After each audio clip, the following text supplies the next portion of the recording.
vou, nesse momento, usar aqui meu telefone, porque nós vamos interromper. Eu agradeço aí, doutor Henrico, porque nós vamos ter entrada com o doutor André Médici, né? Por favor, André. Bom, muito bem.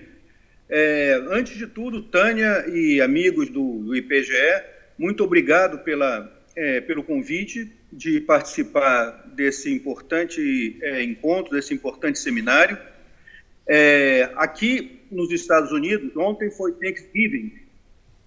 Então, basicamente, eu estou falando de casa, porque hoje é feriado aqui. E o que eu vou passar, basicamente, para vocês é uma pequena discussão sobre quais são os desafios da economia da saúde no Brasil. Mas eu vou fazer antes uma pequena digressão a respeito do que foi, né, o que tem sido a economia de saúde em geral no mundo e no Brasil. Eu vou falar um pouquinho sobre o estado da economia da saúde no Brasil, o papel do governo nos estudos de economia de saúde no Brasil, como é que o governo brasileiro tem atuado um pouco nessa área, um pouco sobre as áreas que têm avançado em economia de saúde no Brasil, também um pouco sobre as deficiências, né, que ainda existem na área de economia de saúde no Brasil, e também alguns desafios e propostas para que a gente possa pensar a questão da economia da saúde no Brasil nos próximos anos, né, de acordo com os desafios que a gente tem aqui. Bom, eu acho que deve ter muita gente aí que conhece o campo da economia de saúde, mas para aqueles que não conhecem, a economia da saúde é um campo relativamente novo nos estudos econômicos em geral. Ele tem um pouco mais de 50 anos. O primeiro artigo que foi considerado um fundamento da economia de saúde foi um artigo do Kenneth Arrow, que foi publicado na American Economic Review, de 1963, chamado Uncertainty and the Welfare Economics of Medical Care, onde ele introduz uma discussão que é muito importante sobre o problema da assimetria de informação, né, que existe dentro dos mercados da área de saúde, que é um dos principais desafios que a gente tem até hoje. Normalmente, aqueles que entregam serviços de saúde têm muito mais informação do que aqueles que necessitam e que recebem os serviços. E isso cria uma série de distorções em termos das estruturas de mercado, dos preços e assim por diante. Vários autores têm falado sobre economia de saúde nos últimos anos. A gente pode falar do próprio Kenneth Arrow, do Victor Fuchs, do Milton Homer, do Vicente Navarro, do John Thompson, Robert Fetter e um dos autores que eu conheci e que eu gosto muito, o Philip Musgrove. Eles tiveram bastante influência. O Philip Musgrove, particularmente, teve alguma influência no Brasil, quando ele trouxe a discussão dos estudos de financiamento.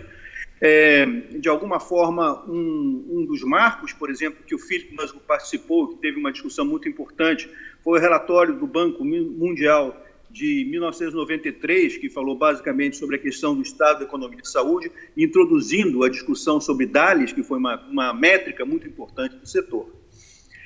Na Europa, um dos autores mais importantes que existia era o Brian Abel-Smith, né, que teve um importante trabalho que foi feito em 1976, que o Value of Money in Health Services, mas tem outros também na França, como Émile Lévy, o Michel Fordot, Dominique Joly. Na Espanha, a gente teve o Juan Rovira e o Vicente Ortum, que são da Escola de Barcelona. Em Portugal, a gente tem o Antônio Correia de Campos, o João Pereira. Todos eles tiveram muita influência especificamente no Brasil. E no Brasil, basicamente, os trabalhos iniciais de economia de saúde foram em torno dos anos 80 e 90. A gente pode dizer que pioneiros nessa área foram, no caso específico do próprio IPEA, o Solon Viana e o Sérgio Piola, que há muito tempo, desde os anos 80, vem trabalhando sobre esse tema. O Antônio Campino, na USP, também, que foi uma pessoa que introduziu e que avançou nos estudos de economia de saúde nessa época. De alguma forma, eu e a Maria Alice Ugá, que começamos a fazer esses estudos também na Fiocruz, por volta dos anos 80, né? Final dos anos 80.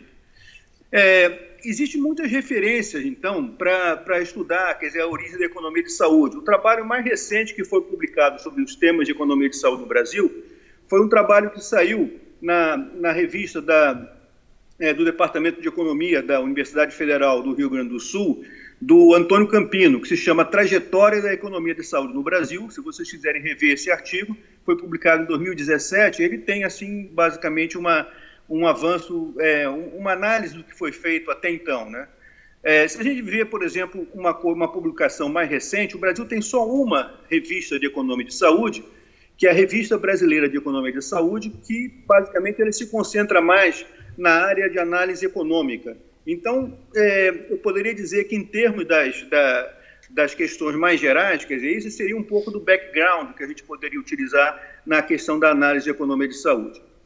Os primeiros livros de economia da saúde do Brasil, quer dizer, o primeiro, pelo menos, que eu tenho notícia, foi um livro meu, que foi publicado em 1994, que se chama Economia e Financiamento do Setor Saúde no Brasil, Balanço de Perspectivas do Processo de Descentralização. Ele foi publicado pela Faculdade de Saúde Pública, na Universidade de São Paulo, e existia nessa época uma série chamada Série Temática A de Saúde, que era basicamente financiada pela Fundação Kellogg's, e isso foi em janeiro de 1994. E um segundo livro, logo em seguida, foi o livro que foi coordenado pelo Sérgio Piola e pelo Solon Magalhães Viana, né, que foi publicado em 1995, se chama Economia da Saúde, Conceito e Contribuição em Gestão da Saúde. Hoje em dia existem vários livros sobre economia de saúde, várias publicações.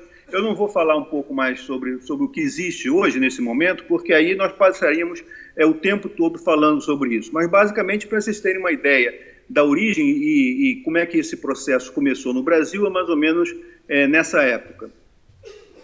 Bom, como é que a gente poderia avaliar a produção de economia da saúde no Brasil até hoje? Eu acho que a gente pode dizer que foi uma boa produção na área de análise econômica, na parte custo-benefício, custo-efetividade. O Brasil tem avançado muito em alguns estudos, mais na área microeconômica da saúde e especificamente em termos de avaliação de tecnologia. Eu acho que o Denizar vai estar aí hoje, ele pode falar sobre isso hoje, porque ele, como secretário de Ciência e Tecnologia do Ministério da Saúde, ele sabe que essa foi uma das áreas que avançou bastante, né? Agora, existem alguns problemas. Eu acho que a literatura sobre economia de saúde no Brasil tem uma excessiva concentração na área de financiamento da saúde em relação às outras áreas. E, em certo sentido, existe uma avaliação, né, no Brasil de que existe um subfinanciamento do sistema público de saúde e talvez esse tenha sido um dos principais motivos que leva a que existe essa sobreprodução de textos na área de financiamento da saúde, né, o que é uma coisa excessiva em relação a outros problemas que existem na área de economia de saúde no Brasil. A gente tem, por exemplo, uma escassa produção em outras áreas relevantes, como os temas de eficiência em saúde, o tema de equidade em saúde, o tema, basicamente, de alocação de recursos de saúde. Essas são áreas que poderiam, na verdade, ter um pouco mais de desenvolvimento, mas, nesse momento, não tiveram ainda. A gente tem uma escassa discussão também sobre a questão de economia institucional, ou seja, como fazer arranjos pragmáticos e regulatórios entre o mix público e privado do setor para aumentar a eficiência e como reduzir a assimetria de informação.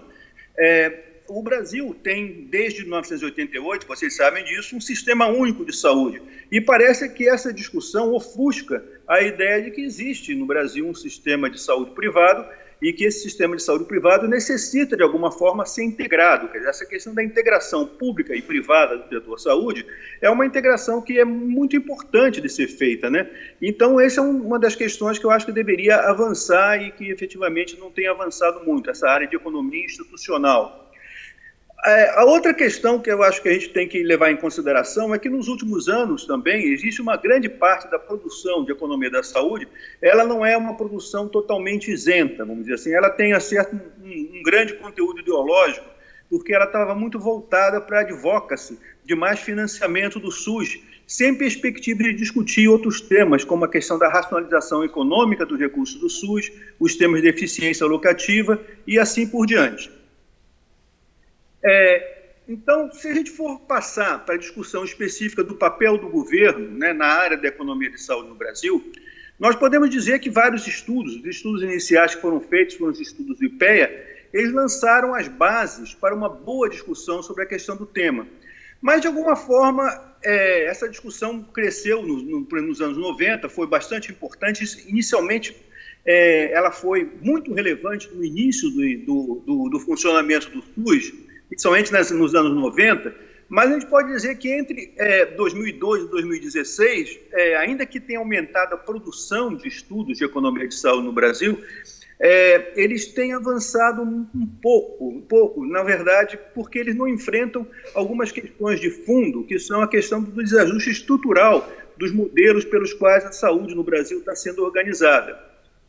Por exemplo, no final do governo Fernando Henrique Cardoso, uma das coisas que foi bastante importante, na época que o José Serra era ministro da Saúde, foi a criação do CIOPS, né, do Sistema Integrado de Orçamento Público de Saúde, que gerou uma base de dados sobre orçamento e gasto a nível de financiamento da saúde, que é muito importante. Mas eu diria que essa base de dados ela tem sido pouco utilizada, porque são dados que poderiam ser utilizados através da interoperabilidade e do cruzamento com outros tipos de informação para analisar qual é a eficiência alocativa que a gente tem dos recursos e também a eficiência técnica, né, dos recursos que a gente tem ao nível dos diferentes estados, porque, como vocês sabem, como um sistema descentralizado de saúde, né, o Brasil tem diversos tipos de SUS, e alguns SUS funcionam melhor que o outro de acordo com as estratégias de gestão que estão sendo colocadas lá. Então, esses estudos faltam especificamente no caso específico do Brasil. O Ministério da Saúde, por volta também do início da década passada, criou o Departamento de Economia de Saúde, né? E, na verdade, em função de uns estudos que foram feitos naquela época, com financiamento do Departamento de Financiamento Internacional do Reino Unido, DFID, né? Uma verba foi para o Ministério da Saúde para criar esse departamento e também para apoiar a criação de diversos departamentos de economia de saúde nas secretarias estaduais de saúde.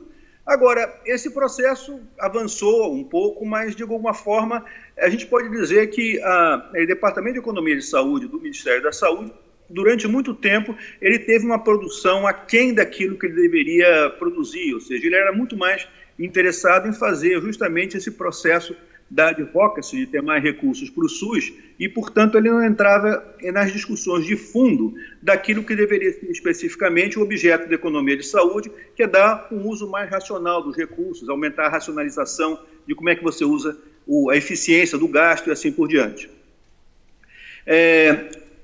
Na verdade, a gente pode até dizer que durante muito tempo esse departamento ele consumiu muito mais recursos e contratou muito mais gente do que efetivamente seria necessário para a pouca produção que ele teve. Então, essa é uma questão que, nesse processo de reorganização, eu tenho a impressão que o Ministério da Saúde hoje não tem uma pessoa nomeada ainda para o Departamento de Economia de Saúde, mas se vier a virar uma pessoa para essa área, essa é uma área que deveria ter um pouco mais de relevância e voltar para as questões que são especificamente importantes nesse tema, né?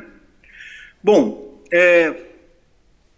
desculpe, caiu aqui Bom, então, uma outra questão que eu acho que é importante a gente levar em consideração aqui, também dentro desse tipo de processo, é a questão de como foi a evolução do gasto em saúde, porque, de alguma forma, o que aconteceu nesse momento tem um pouco a ver com a questão da interpretação.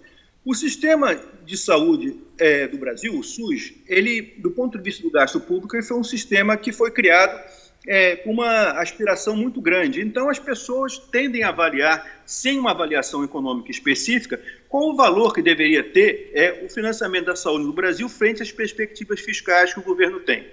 Só para a gente dar uma ideia, por exemplo, né, os gastos com saúde no Brasil, eu estou pegando um período um pouco mais recente, né, em termos de bilhões de reais de dezembro de 2018, ou seja, são dados constantes daquela época, eles aumentaram de 83,8 bilhões para 120,8 bilhões entre 2006 e 2018. Né? Ou seja, basicamente, a gente teve um crescimento de 50% real dos gastos nesse período.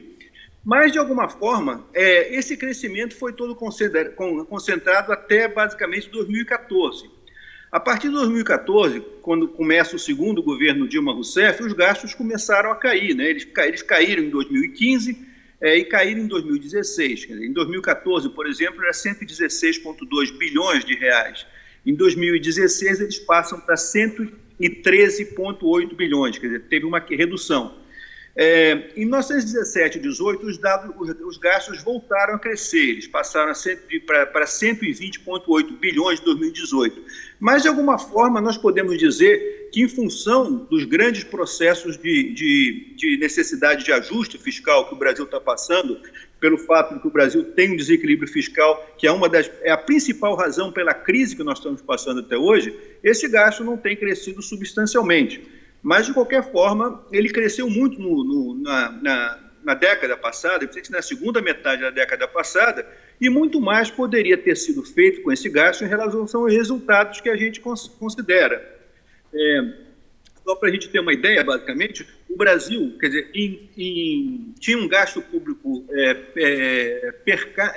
um gasto público na América Latina que, como porcentagem do PIB, era basicamente de 3,8% em 2014, né?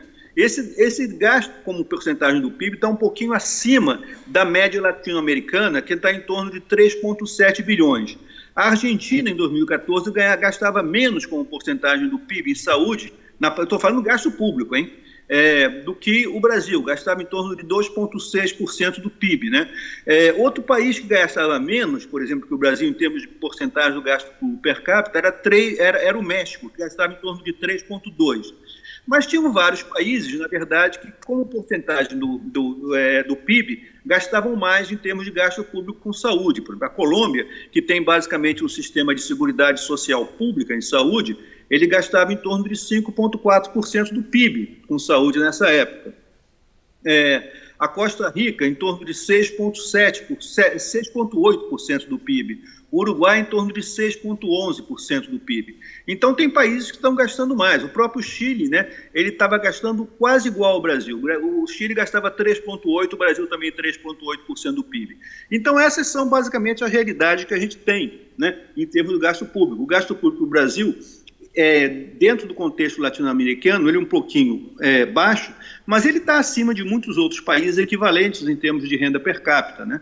Então, essa é uma questão que, de alguma forma, deveria ser considerada. Será que o grande problema do Brasil é realmente o tamanho do gasto público em saúde ou é a forma pela qual se utiliza o gasto público que poderia ser mais eficiente?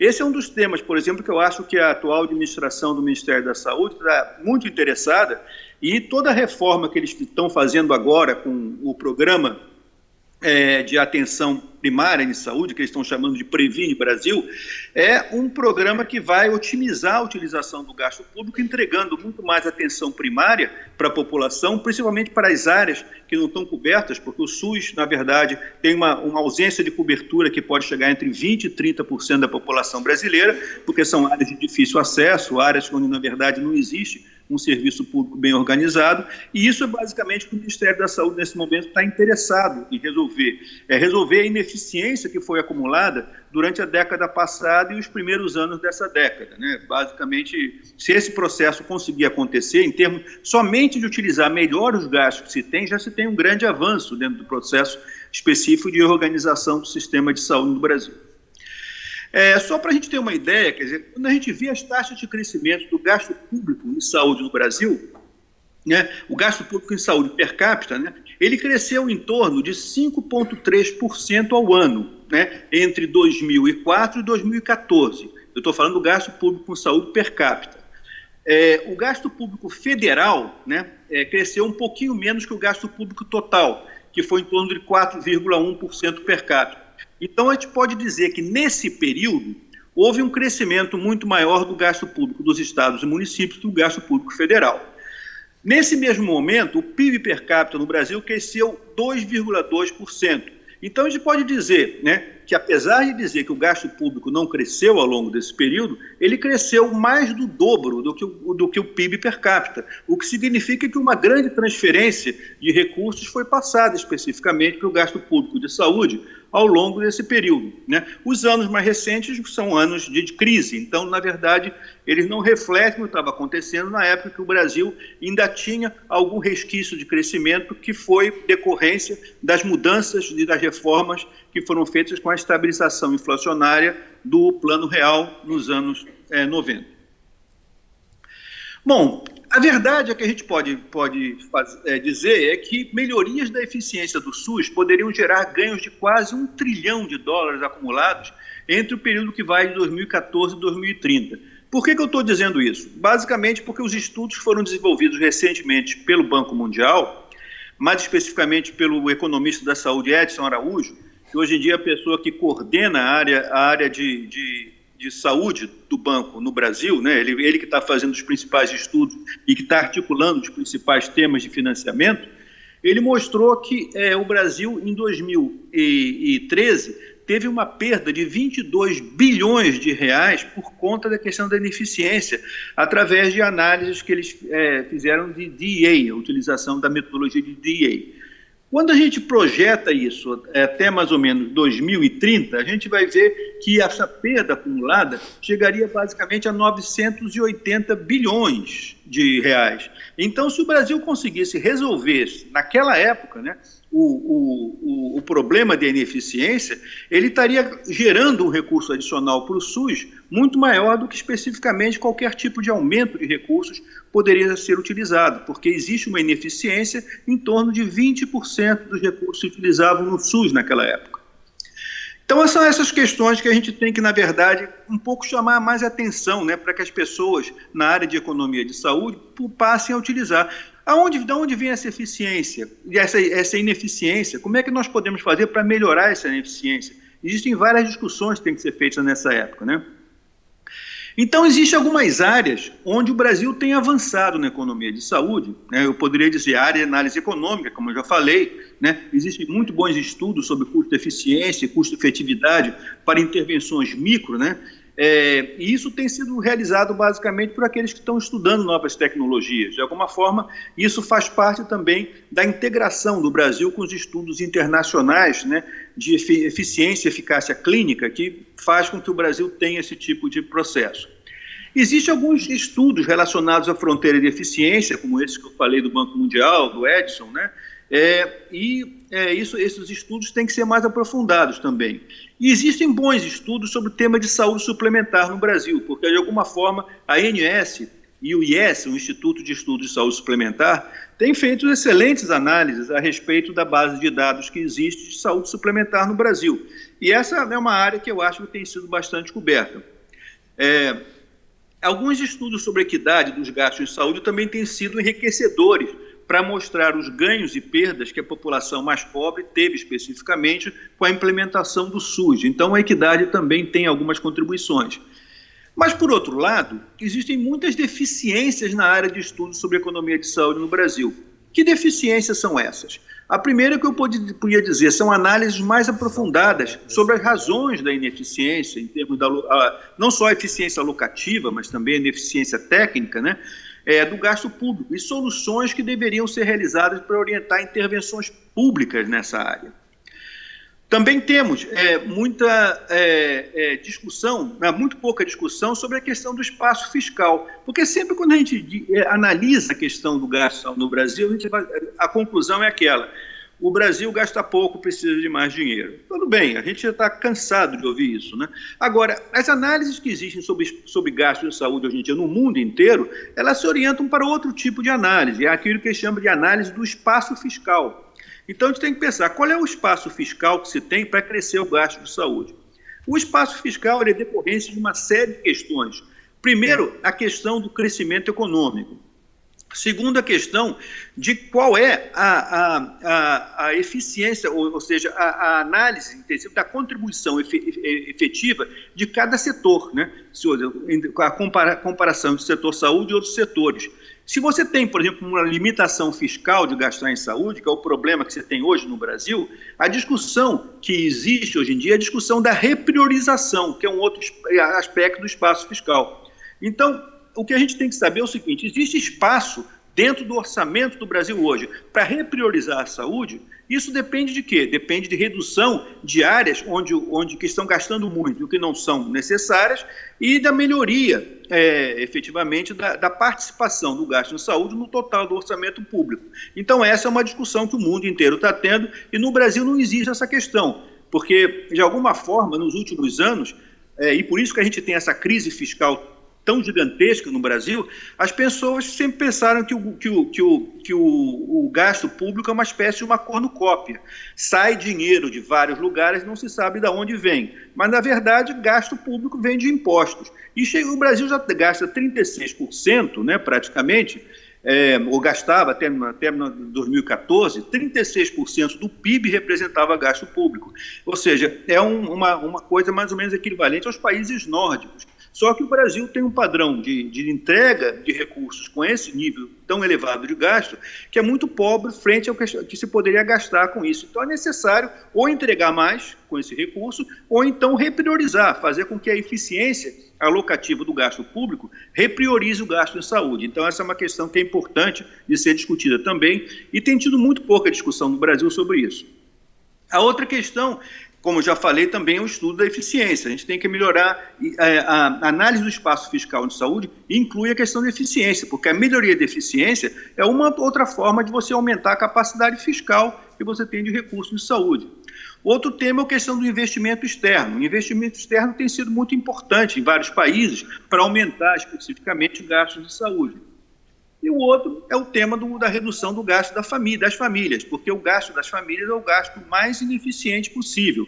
A Colômbia, quando conseguiu fazer um sistema de saúde universal hoje em dia, que é praticamente baseado em asseguramento, né? Um asseguramento para aqueles que têm capacidade contributiva e um asseguramento subsidiado para aqueles que não têm capacidade contributiva, que é o chamado regime subsidiado, eles têm um nível de gasto público, de gasto das famílias muito baixo, é o mais baixo da América Latina. Por que eles têm o mais baixo da América Latina?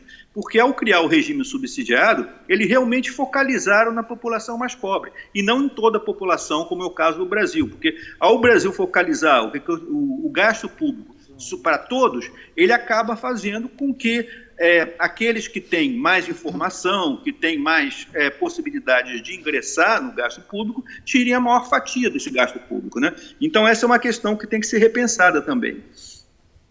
E por fim, quer dizer, eu acho que uma outra deficiência em termos de relação com isso é a análise de alternativas para o mix público-privado no setor saúde. A gente não discute a questão do mix público-privado. Toda a discussão que eu vejo na imprensa é basicamente aquela: a gente tem que acabar com a saúde suplementar, a gente tem que eliminar a saúde suplementar e ter só o SUS.